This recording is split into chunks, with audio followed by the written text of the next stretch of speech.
Hello and welcome to TidyX episode 69. TidyX is a screencast where we go through and explain how our code works. My name is Ellis Hughes. You can find me on Twitter at Ellis_Hughes.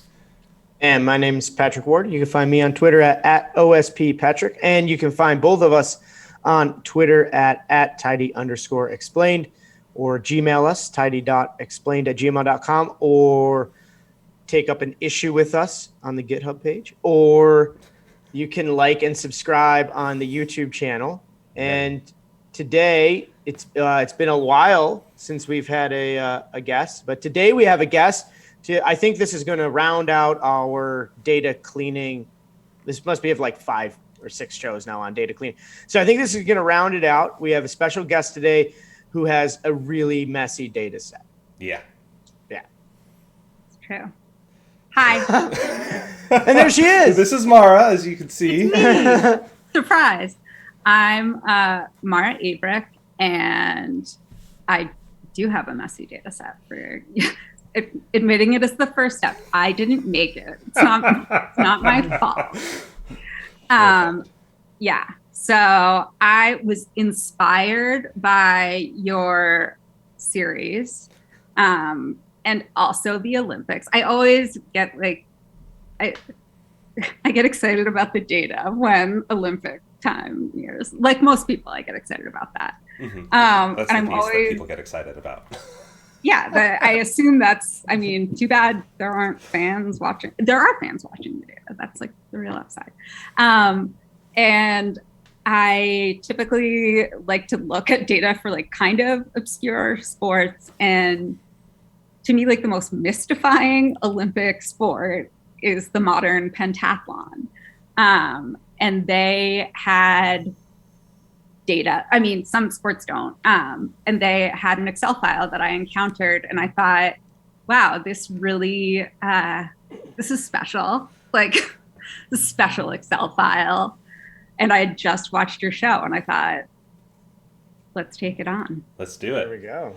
All right. So yeah, Mara put together some code for us to go through, as well as, pulled the data in, got some code together, and is going to take us through her processing of this data, and we can talk through different techniques that she used and just like what the modern pentathlon is, and trying to bring together our understanding of what that is with the data. I don't know. I think it's going to be a fun episode. So Mara, do you maybe want to share your screen so we can go through the code and start talking about it, so we can stop just saying what it is? Yeah. So what you see here is what I encountered.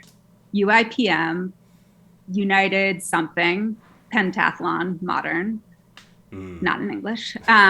They have this nice like Excel file you can export. So, okay, modern pentathlon, this is why I find it so interesting. It consists of fencing, epee, if you care, which maybe you do, swimming, riding, show jumping on a horse that you only have 20 minutes on ever. Like, it's a random horse. And then something called the laser run, which I had to read a lot to understand this data. But I don't know what they called it before, but now the shooting and running, which are interspersed, now they use a laser gun and a laser target. And that is now called the laser run. So yeah, that's the modern pentathlon, which who among us doesn't fence, swim, ride, shoot lasers, and run? Yeah. Hashtag relatable. Definitely takes a very special athlete to be able to do all of these well, and compete at this high level. And I don't know, it's just a very interesting combination of different skills. Yeah. Yes, it is. And I think like we came closer to cracking it than I ever came earlier. Is that like there is something about it where it's like, here are the things you're going to need in your life in 1912, which is when it was started. Mm-hmm. And there's a whole rule book too, right? That you read through. Yeah. Yeah. There is a 160-page rule book. The scoring is just kind of beyond my comprehension, like with the allocation of sports and a lot of information on how everything works. I Reddit. Where is my handbook? There's like here, you can see like the basic points, like a target score of 172 equates to 1,000 points. Duh. Like, Math. Everybody knows that. And yes, this is the, oh, well, I'm glad I toggled to, I'm sorry, it's 176 pages, the rule book. Like the thing about their scoring, the special thing is that the first pentathlete / team to cross the finish line in the laser run is actually the winner of the whole thing.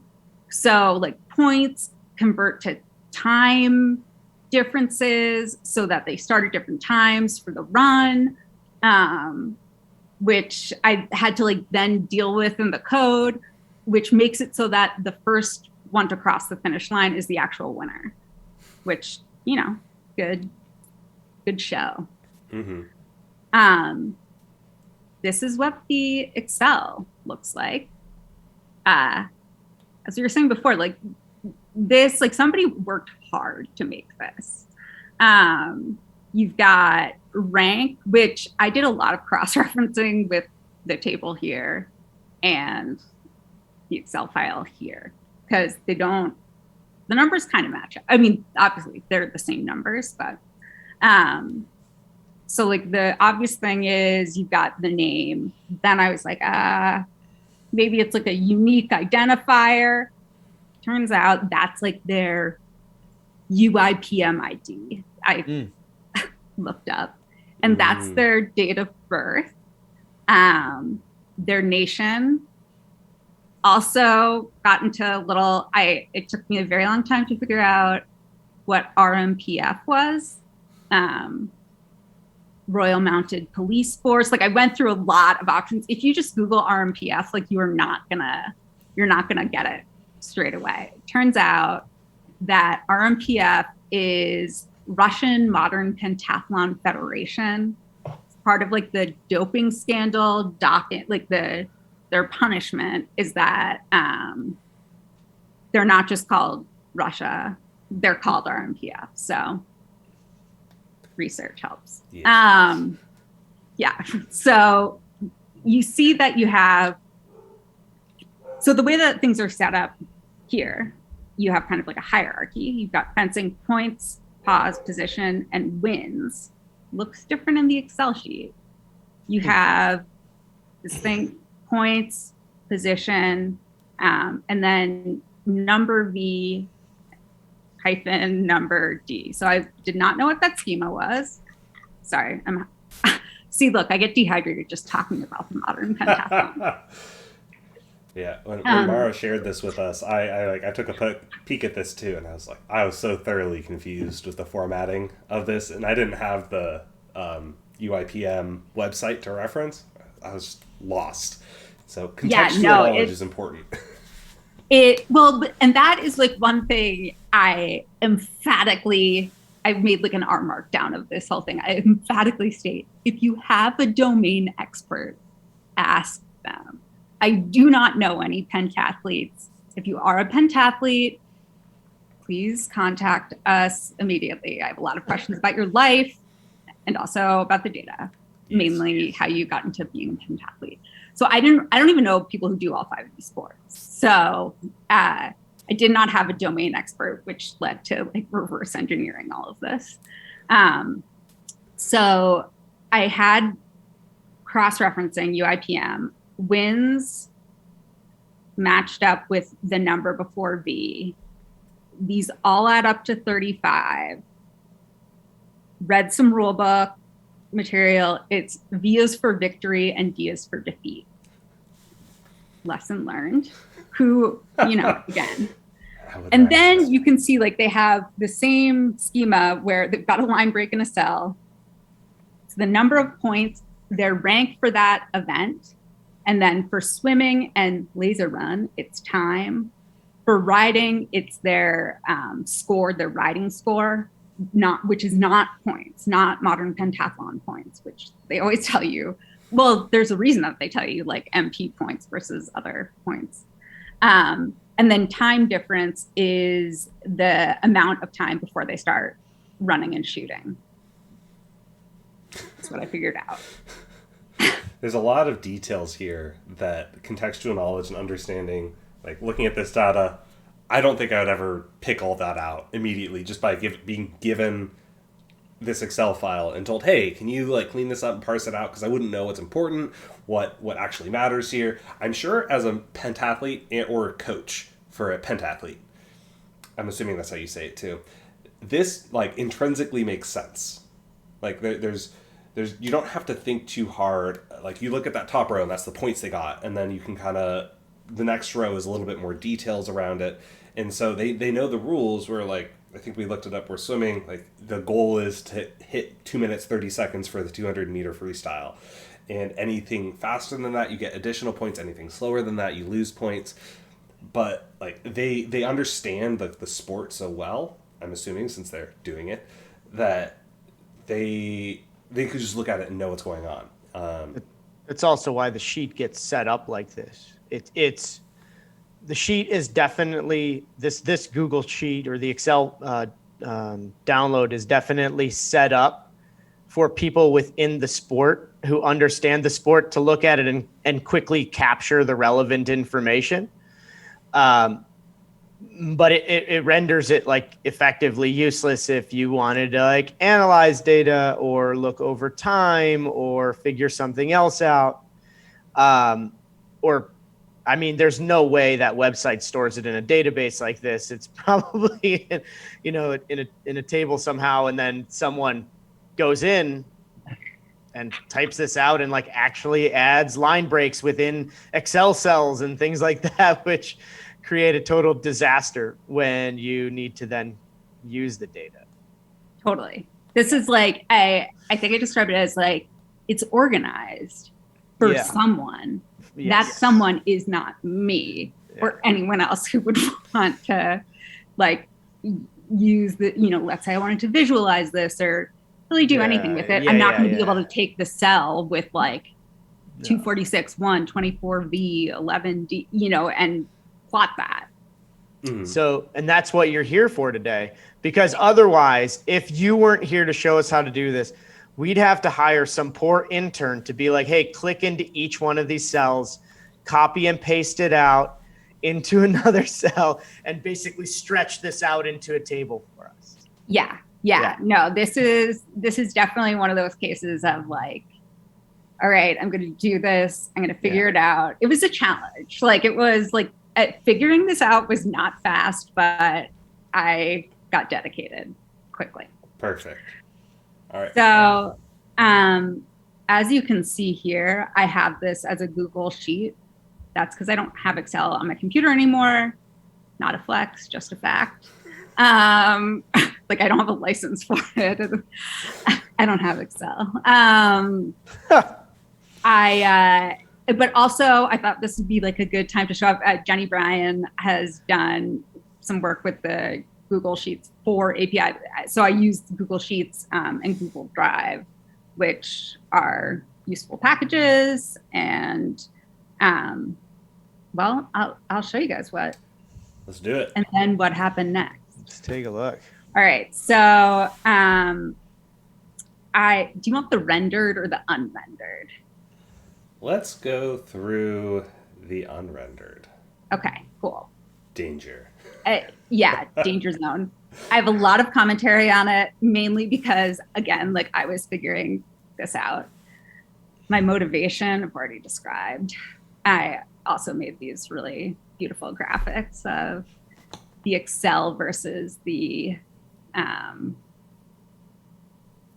UIPM display. Those were pretty key for me. So yeah, then I had to figure all of it out as I just did. Mm-hmm. Bam, loading the Tidyverse, Google Sheets 4, and Google Drive. Google Drive, because again, like whoever made this Excel sheet named it really nicely too. I didn't even rename it. Like they called it authentication. Don't worry, that's in like the repo. Yeah, they called it competition _ results _ exports _ UIPM. I'm not going to read the whole thing. And then, so Drive Get lets you get a file by name. So I did that. And then I'm just going to toggle one more time back to the Google Sheet. Look at this. Like, they named each sheet It's nicely. It's so pretty. You know? You So never pretty. see that. So, yeah. So let me just run all chunks above this. Mm-hmm. Loading my important things. Authenticating. Mm-hmm. Run this bad boy. Look at Jenny Bryant being great, by the way. Still OAuth token, Just taking care of it all for us. refreshes. Yeah. All right. So here's what it looks like coming in. Let me open it in here. It looks pretty much like a wide version of what we saw before. It's actually not as bad as I thought it would be. Yeah. Useful thing about our Markdown is that in reality, those aren't like spaces. They have like the character. Yeah, so like new line is in there, and it's uglier than it looks. If you thought it looked nice, it didn't. Yeah, we don't need to glimpse it because I already did. All right, so then I've got to clean this stuff up. This was like a lot of like, get a little thing, then do more. My first move when I bring in wild-caught data is janitor clean names. Sam Perky's janitor package like is amazing, and I hate dealing with like cases. I hate dealing with spaces. This does it for you. It does a great job cleaning up does the name of the function, right? It cleans up the names and it makes it consistent. It actually, I think it'll shorten some names sometimes too, like if it's an odd name. So it does a really great job of just simplifying it so you don't have to write weird column names when you're writing your code, or like escape them or like do weird stuff. It just takes care of it for you. It even, I'd forgotten it does this, is that like it even creates a space when there's a case change. So like laser run becomes laser _ run. Yep. Because like you can imagine somebody like, I don't know, somebody who cared about not having spaces, but like formatted for easy reading. Who knows? I love that feature. Yeah. I love that package. So yeah, first I clean all the names, like gotta handle that. And then the names, and then it turns out these are their UIPM IDs. So each athlete has a unique ID. Let me pop over here so you can see it. So that number there, well, minus the new line, that is the athlete's UIPM ID, which is then followed by, I'm gonna go to this so you can see it, even though it's all a lie, because there are new line separators, and some are lines and some are spaces. So then it is their birth date. So I pieced this out. Those were my first tasks. One was on a new line, one was separated by a space, handled. Then we've got the fencing. So I do this thing when I'm doing a lot of separates, especially when I'm like exploring it and don't really know. One is that like I often use these to kind of clean things up, like clean the text up, which might not even have been necessary. Like there are more efficient ways to do it. But I do this thing where I call like the rest of what's in the cell, like while I'm still working with it, whatever rest. Sometimes it's just rest. So in this case, like my mental model for this was FREST is like the rest of that fencing cell. So the cell that had been called fencing, let me tab over to this again. The first thing I wanted was the first number, which it turns out is points. And then that second number after the parenthesis is their position. And then we already talked about victories and defeats. Here's where I'm like mixing data separation with data cleaning. Is I'm saying like, okay, the fencing points, get those, and then rather than being like, this is space delimiter, I'm like, yeah, the delimiter here is a space and then an opening parenthesis, which like, that's really like, that's the separator here. Really, I'm like kind of cleaning my data while I'm doing this. So, and I'm calling that frest for now, because it's just the rest of what's in the cell. It's the fencing position. Again, I'm being kind of like janky with the delimiter here. I'm like, yeah, it's delimited by a close parenthesis and then a new line. The wins, again, space, V, space. And then the losses. And because we don't want those characters, and I don't care about it, the D, you can separate it into fencing losses we're keeping, and then use NA to just like, and I don't care about that other part. It's okay, you can go. Yeah. Yeah, that's a great technique to share to people too, is that NA, because I didn't know that in the past. I'll always assign it to something, and then in the very next line, select and then minus that like waste or something. Like I call it like fencing waste or unnecessary. Yeah, no, totally. Something like that. I especially liked it with this. I was like, the rest of it does not apply. Not applicable. Like, don't worry about it.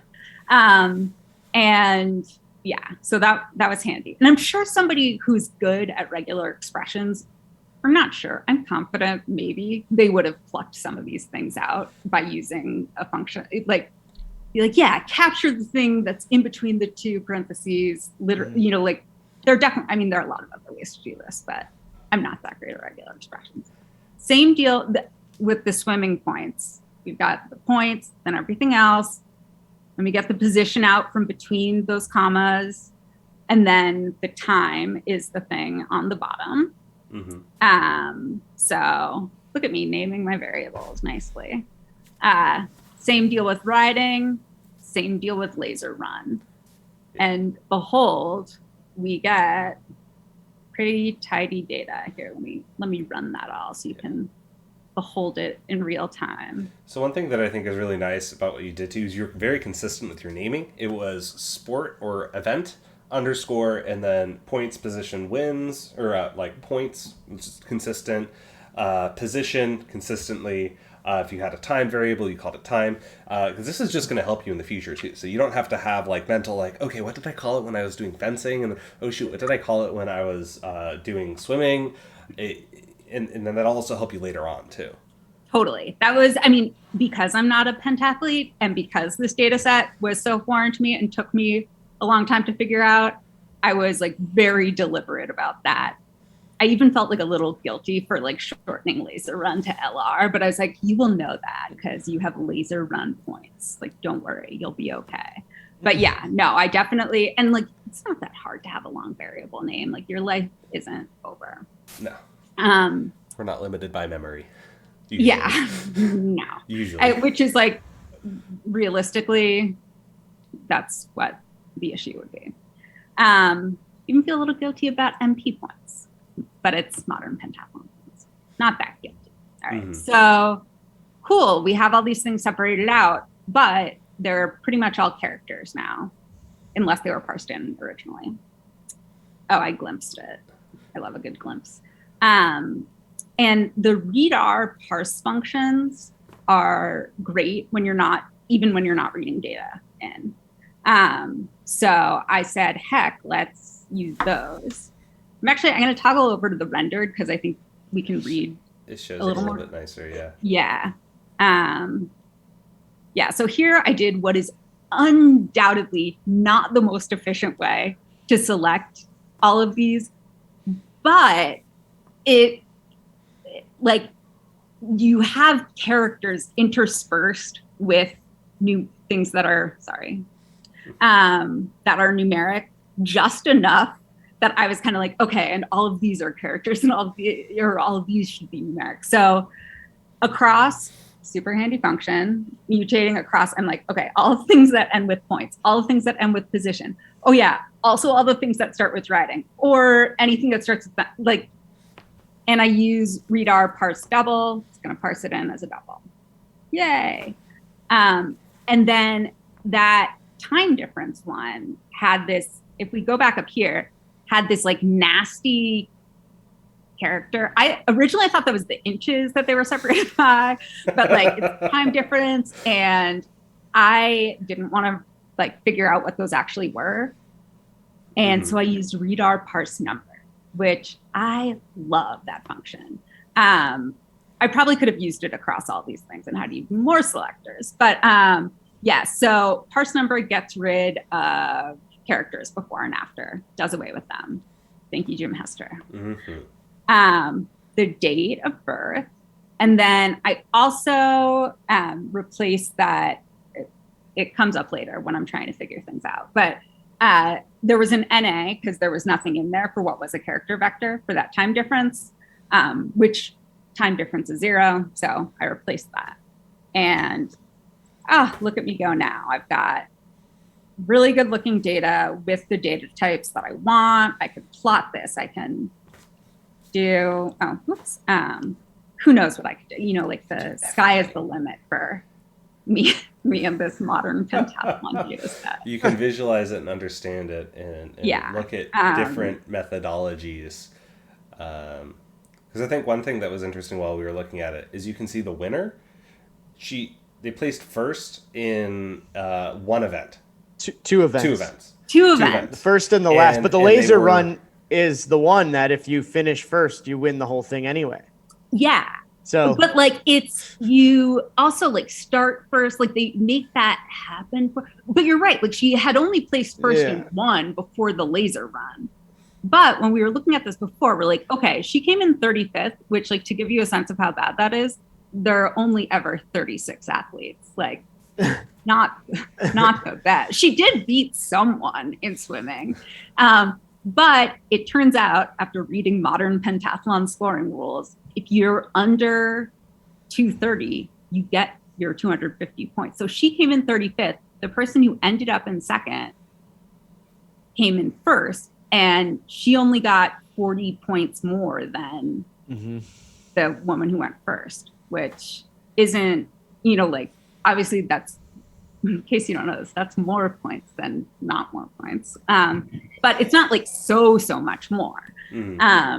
So yeah, turns out we figured that out by looking at the rules, but I could have figured it out by like modeling something. Then I had these last few like false character situations, which are time durations. So swim time and laser run time, which time math is hard. You've got like base 60 for seconds and minutes, and then you have fractional seconds, which are base 100, and I don't want to deal with them mentally, which I was going to have to do if I tried to figure it out on my own. So I used, so LooperDate has these duration functions. There's LooperDate duration and D minutes, duration minutes, D seconds, duration seconds. Another separate here, and I was not confident in myself with this, so I used remove equals false. So if I'm like sussing something out, I will be like, you know what though, keep that original character thing so I can make sure I didn't mess this up. And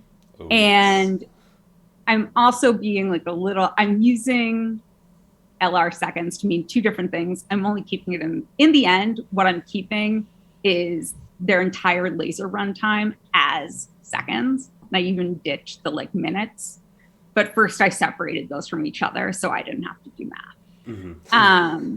And what I was looking for here is that their time difference, their finish time is, and the reason that their positions are different, their finish time is the amount of time it took them to do the laser run. But at the finish, it's the first person across the line. And so how long were they actually out there for, like when did they finish? Who crossed the line at what time was why I was doing this. It was like, oh, I'm going to add seconds to seconds and minutes. That's why I didn't want to do it there. So, yeah, ran that, and gotta love LooperDate here. It's like about 12 minutes, which we love. Great. Thank you for showing us that. But I imagine that like the you're an athlete, you're like, I don't want like an estimate about 12 minutes. Give me some more precision. Yeah, we also have that. And time difference, I also turned into a duration, and that's the seconds in which they ran, and this is their finish time. I misunderstood the modern pentathlon, which emphatically states that the person who crosses the finish line first is the winner. Mm-hmm. I extrapolated that to mean that you finish in the order in which you cross the finish line. It does not mean that. So then I spent time figuring things out because I thought that was the case. I said, heck, let's see the men's finals too. Never run like a series of pipes this long. That was terrible of me. But that is literally all the code that we just talked through for the women's athlete, but for the men's, which is so one thing to if you're not going to get data in a clean format from somebody in the sense that you can just load it and then start doing stuff, ask them to at least be consistent. Like if it's not great format, but they're going to consistently format it in that way, you can write a script like we just did here to parse it all out, to pull it all out, and then put it into a format that you want to work in. But the worst piece is if they do that, they send you this ugly data, you process it, and they're like, hey, we changed the data format because we thought it might help you better. And now not only do you have these two different ways that you have to view it and parse it, but like it didn't actually, often it doesn't actually help you. Thank you for hindering me. Yeah. So I actually, even because whoever did this, like named all their sheets, I didn't even look. I was like, okay, I bet I can do this for men finals. Ooh, like good extrapolation. Turns out they did name it that. So again, I was like, what is going on? Why am I so wrong about everything? Here I'm selecting like, okay, let's figure this out together. And I thought I was super, super wrong. So the finish time is, I still think there's something janky going on because wouldn't 11.5, wouldn't they have crossed the line first? There must be some other piece of information that we missed. Well, did they not cross the line first? Their LR position is 1. Yeah, and but LR is the last event where they do cross first. Oh, okay. You're right. And wait, no, I see. I'm still confused because the first person across the finish line is supposed to be the winner, but rank here is the first person listed. Yeah. I thought the first person who crosses the finish line in the laser run, regardless of what happened in any other event, is declared the winner. They are. Is rank having to do with their world rank though, and not necessarily where they cross the finish line? Like maybe that's the first ranked person in the world, but they didn't win this Olympics. They didn't win gold, right? Maybe they. Yeah. You know, I don't know. Data dictionaries. Mysteries abound. Yeah, right. But you see how like, look at our really good data formatting that allowed us to explore and see this mystery. You know, like. Yeah. And with the men, it was more obvious than with the women. I'm like, these are not in order. I could see that, so I didn't have to like run rank on it. But yeah, so that was me exploring the modern pentathlon. Oh, I even got like so nervous that I was like, do I know how to add? So I was like, okay, add everything with points. Like, because I want to make sure I know how to do that. And I do know how to add, not to flex or anything here, but I do. Like, these do add up to the same thing. Yeah. Good job. Interesting.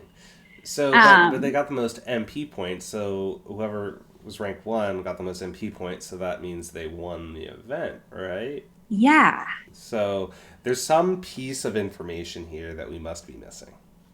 Totally. I wonder if there are any penalties. It's possible that the time doesn't include their shooting. Yeah, well, yeah, because the time wouldn't include any penalties if they were off, right? Because I think you get penalized. Yeah, you get penalized if you like miss a target or something. I think so. Well, like in the biathlon, if you miss one of the targets, every miss is like an extra lap that you have to do before you shoot again. So you basically shoot. And if you miss like 4, if you miss like 1 out of 5, that gets added as a lap on your next ski around. Mm-hmm. Oh man, Yeah, can you imagine? They're like, now you have to run an extra 1,000 meters. Oh yeah, like I wonder. I don't know enough about the pentathlon, but if maybe we it's have any pentathletes watching this, we'd Any love of to you, hear, many or if you pentathletes. know, Yeah. or if you know anything about this. Clearly, we're kind of or we have a very cursory understanding of this. Yeah, Not afraid to admit that. No, I am not too proud to admit that I do not fully understand the scoring of the modern pentathlon. But yeah, there you have it. Some data that was seemingly in a terrible format. and now it's in an awesome Markdown file. Yeah. So we could. Gotta love a good R Markdown. There it is. Yeah. With my own running commentary to sell. With running commentary and emojis. And emoji. Yeah. I didn't know how else to. I was like, grimace. At the top, you had a little green laser gun. Is modern. Right? This is like when I was. there it is. Yeah, there it is. Title of repo. Yeah. I like that. Fencing, swimming, riding, running, and laser shooting. And the laser gun. Yeah. And can I also note, I mentioned this to you guys earlier before we started recording, but they have to do fencing bonus round after they swim outside on the FOP, which stands for field of play, for either the riding or the running. So like, first of all, you have to change. And I assume, God, I hope they don't, maybe that's why their swim times aren't that impressive. They're in full foil. Yeah. Drownings at modern pentathlon are common. Yeah. And then like, I don't, maybe they put out a fencing lane outdoors or something, but it's been hot in Tokyo, like really hot. So brace yourself on, we found the date, I think. Yeah, we looked it up because if you want to learn more. Wednesday, right? Yeah, Wednesday. August 4th. That's 10 p.m. Mountain Time, 9 p.m. Pacific. Midnight Eastern. Yeah. Yeah. Who doesn't want to get up at midnight pentathlon viewing? I don't know. I'll be there. We can live tweet. Yeah. There you go. I am really curious to see how that part goes down. Yeah. So there could even be a fencer in here too. Yeah.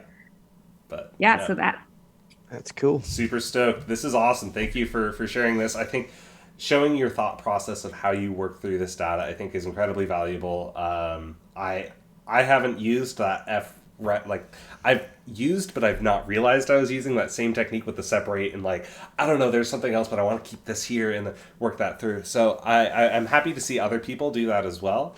I think I will be stealing that that underscore rest, because usually I call it like garbage or like waste or like not a very helpful name. As I'm thinking through it. And so I think that technique of giving it an actual useful name to describe what it is, I think will be something I'll be taking going forward. Yeah. And like, let's be honest. It's not like I was like, I'll write all these separates and then I know exactly how this is going to go. And this is me like doing a separate, running my pipeline, like, and seeing literally, I was like, okay. And the rest of the stuff in that cell, because I didn't really know how it was going to go. And yeah, this is very much like thought process code. Yeah.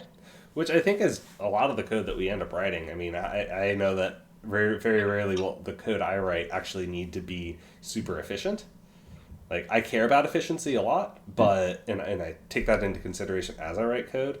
However, it's not like I need to throw it into some machine that needs to run it 1 million times every day. It's usually me running it, and I'll run it maybe a couple times a day. And so the maybe couple milliseconds that I would gain by writing it more efficiently is negligible compared to the value gain that I get from being able to read and just understand my code immediately. Yeah. If I wanted this to be performant, I think I would like bother to ask whoever made this for access to the database. Like yeah, much easier. Because clearly they have it, Right. But definitely especially when it's like foreign data, you're like, okay, like let me just figure this out. I call it data detectively. I don't think I certainly didn't coin that. I'm certainly not the first person to encounter data that they like want some of, but doesn't look how they want it to. Definitely. Cool. All right, but thank you so much for sharing your code and your thought process with us. Now we can just get into, a conversation and talk about what is it that you do, Mara? What is your role right now? RStudio. Your day to day. What's the day to day? Hadley and I fence, and then swim and ride. It's Jenny is amazing on a horse. She's only known for 20 minutes. Very athletic developer team, it sounds like. A true story. There is a dressage rider. It turns out it's Jennifer Byron, but I was kind of far away, and I was like, does Jenny Bryan secretly compete at dressage? Like I wouldn't put it past her. So I am a developer advocate for the Tidyverse at RStudio. So I was the first one like we ever had. Now Jesse Mostopak is also a dev advocate, which is great. Yeah. So sometimes I'm like the Debbie Downer in meetings. I'm like, if we make this change, it's gonna be hard. I certainly like GitHub, community, Twitter, kind of like keep a sense of like what people are struggling with, what they're working on, and also try and kind of communicate like what we're working on, what changes we're making, and our process and how we do that. I kind of I think of it as like I advocate for external developers, and I also do things so that like our developer, like I don't want like Jim Hester like definitely doesn't need to like answer your homework question for you. I'm like, no, that doesn't go here, so like someone else can help you. I can help you over here while Jim makes magical things like parse number, which I'm sure he would credit somebody else with that C code or something. So I got into R in the like before time in the long ago because I like doing fantasy basketball. So it's like pre-Stack Overflow. I was obviously a very cool kid. So it wasn't like I was getting it was like for my fantasy basketball draft. Then I like went to college where we used SPSS, and then it was the pandemic. No, then there were like many years. I was working at writing these nonprofit grant proposals and doing a lot of, you have to do all these like data analyses with census data and stuff like that. That, is doing in Excel, making charts, like copying and pasting, exporting. And I was like, oh my gosh, it's like you can use that fantasy basketball software for something other than fantasy basketball. Who knew? I know. Plot twist, R does more than just help you with that. So, and that was like when I joined Twitter as a human as opposed to a dog. That Pig and Me preceded Data and Me and is the origin of that name. And I was like, gosh, like maybe people want to see things on Twitter, or like I want to keep these useful things I'm learning on Twitter, like not just cute dog pictures. Both are valuable in their own right. I mean, I like the good dog picture on Twitter. It makes me happy. I definitely post a fair amount of my dog. So yeah, certainly. So that was kind of how I got back into R and the open source community. I mean, like game changer. I was like, other people are doing this and they've solved this problem, and it's very different from writing like question mark function and like hoping I understood what was going on, which is still there and amazing. I don't know if you got, well, not anymore, but when you're doing something on a plane, you're like, thank you for this built-in documentation. Totally. Yes. And then it turned out like what I was doing was also like a job. Who knew? What was your educational pathway? What did you study in college? You said you used SPSS, so stats. Do we use stats? I studied science and society, so I know everything about both of those things. It's Sure. now called science and technology studies, and now it's like a thing and a field. But I was the first year, like our class was the first class at Brown that had it as like a not an independent major. It's actually ended up being like super relevant and useful. Like definitely, you get really good at like reading things and being okay with not knowing what they mean. You know, so I'm like, oh, like the origins of field theory, you're like squiggly, like then because you're reading about like the historical and social context and stuff like that. And then also, you know, like science communities, like science and things like that. And I certainly I did not have a grand plan, but it ended up being more relevant than I thought it would be, for sure. I mean, it sounds like that was a great feeling. It really set you up for I mean, this career and what you've been doing with this, and you know, you're super active on Twitter. I don't know how you keep up with so much stuff and like keep your Twitter so active. I'm like, I try, but I'm like maybe a couple times a week. It waxes and wanes. Like certainly during the pandemic, I've been like, I'm not really feeling this right now. And also I'm like, I don't want to stress anyone out with like too much stuff. But yeah, no, it is, and like it certainly wasn't a straight shot. Like I graduated from college, was like leading backpacking trips up in Maine, got in a skateboarding accident, tore my ACL, PCL, MCL, and medial meniscus. Like, Woof. I know. And you're like, what's up with that? You know, like lateral, like the one ligament that did not tear. And behold, there was one ligament. Yeah. And then I like lived in DC for a little while, was like fixing old motorcycles and stuff. Like it wasn't like, all right, graduate from college. Like I graduated in 2007, which for those of you who don't know is an awesome year to graduate into the workforce. Really great year. I was like, I should have studied HVAC. Like I was like HVAC. I was like, there are jobs for that. You know, like Totally. all my friends who were I didn't have a lot of friends who were working at like Lehman Brothers and stuff like that, but enough that they're like, I got this sweet gig. I did all these interviews. And like, oh, collapse. But yeah, so I definitely did not, like, it was not like a straight shot to like, oh, and I'm going to be a dev advocate for this thing. It was a lot of wondering. And I think I was in the context that a lot of people are in with R, where it's like, they're kind of the only, okay, when I say kind of the only one who is like using technology, like my boss there, like typed with one finger, not as in like one on both hands, like one, full blown one, like he could have doubled his speed. So yeah. And like for me, Twitter was great because I was like, oh my gosh, people have the answers to these questions that I have and are learning cool things. And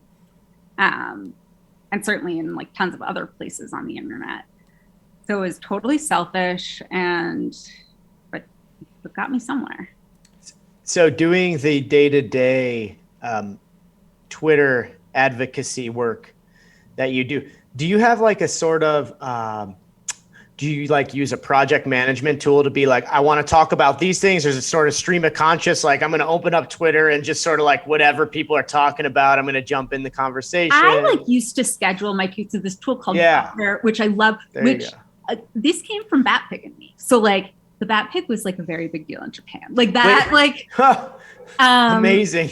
Yeah, he was like Insta famous. And then I was like, I don't want to be one of those like child actor, like I was like, he's not that into it. Like I didn't want to pressure him. He never wanted this much fame, all right? Yeah, right. This wasn't the life he chose. Yeah. He's 13 now. So like when I first got him, like he's a French bulldog. I was asked if he was a pug a lot, Chihuahua, pit bull. Like people did, you know, like they weren't very common.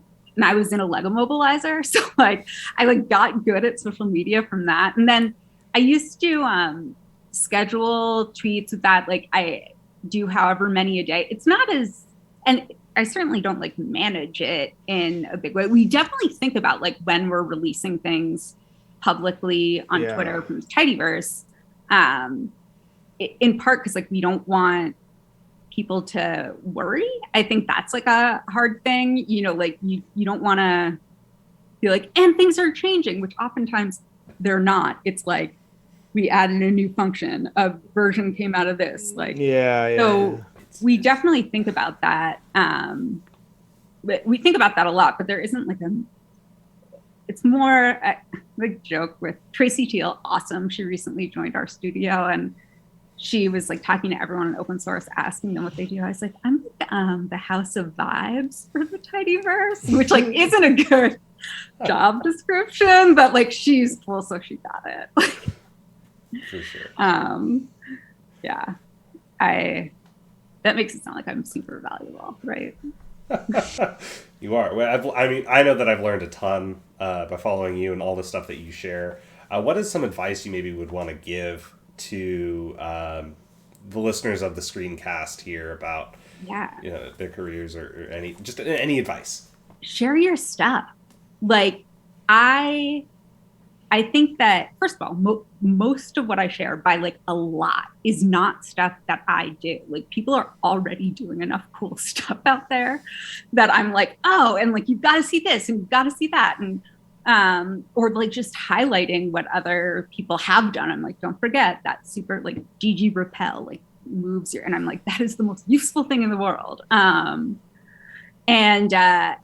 I think again, like Jenny Bryan's so wise. She was like, like take advantage of the fact that people are correcting you on the internet. Like, go for it. Like by all means, feel free to. But I think that like other people are probably encountering challenges that you're encountering, and like stuff like I just showed you, like that R Markdown. I added more links than I certainly would if I was writing it to myself. But like, I often do that just when I'm like going through something. And if you do that, like share your, like, I was doing this thing and then I wrote this, because that's often, first of all, you're going to retain what you did better than you would if you did not.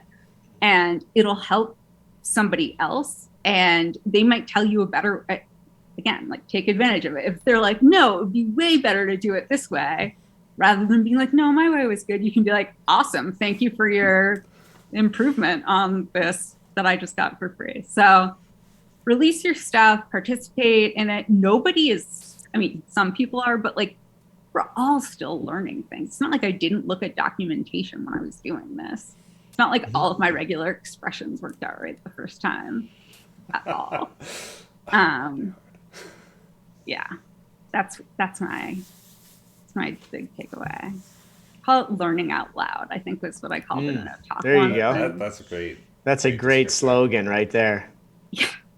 That needs to be under your name on Twitter, it needs to be like an axiom on Twitter that you have underneath your name. It's sort of like learning out loud. Well, like that's the thing is I'm like, it's fairly low stakes because I'm like, I know I'm not the best at it, and that's one of the things that, like being a dev advocate, it's like, it's very hard for the developers. Sorry, water break again, exhausted from this. It's hard when you're an incredible programmer to see what might be difficult about what you're like. It's literally like you cannot be both of those things. And, like I know Jessie again has been like screencasting her learning tidy models, and people not only do they enjoy seeing that, but it's really helpful to like see how other people are learning things. I can't tell you how many like posts about her and per map I read before there was one that I was like, oh, now it makes sense, obviously. Like I was like, this is obvious now and I've got it, so it's super helpful to be involved with people and see what other people are up to. So yeah, go for it. We're all making mistakes and learning too. Yeah, we're all definitely learning. Oh, I don't have any more questions. Patrick, do you have any more questions? No, that was a pretty good overview of your journey, your job, and your advice. Sweet. To the people. Yeah. So I guess we can call it here. So thank you all for joining us for episode 69 of TidyX. My name is Ellis Hughes. You can find me on Twitter at Ellis_Hughes. And my name is Patrick Ward. You can find me on Twitter at OSPPatrick, or You can find Tidy Explained on Twitter at tidy_explained. You can email us tidy.explained@gmail.com. You can like and subscribe on the YouTube channel. You can go to the GitHub repo. You can take out an issue with one or both of us. Sometimes I take issues with Ellis and I put them out there publicly. And then Mara, you could sign yourself off. Yeah, I'm Where Mara can they Averick. find you? Yeah. On Twitter, it's at Data and Me. Because GitHub preceded my knowing Twitter was for humans or whatever. That's that picking me, like most of my things on the internet. And I will give you guys, you can post the link or whatever to this repo, because I know a lot of people are just aching to get their hands on modern pentathlon data. 100%. Yeah. Awesome. And watch I forgot to mention it. Like watching things like this, super, super valuable and like relatable, and you learn a lot from hearing other people's like thinking processes. So yeah, 13 out of 10 recommend. Oh, there you go. Thank you. All right, and with that, we're gonna call it Keep on Exploring Your World.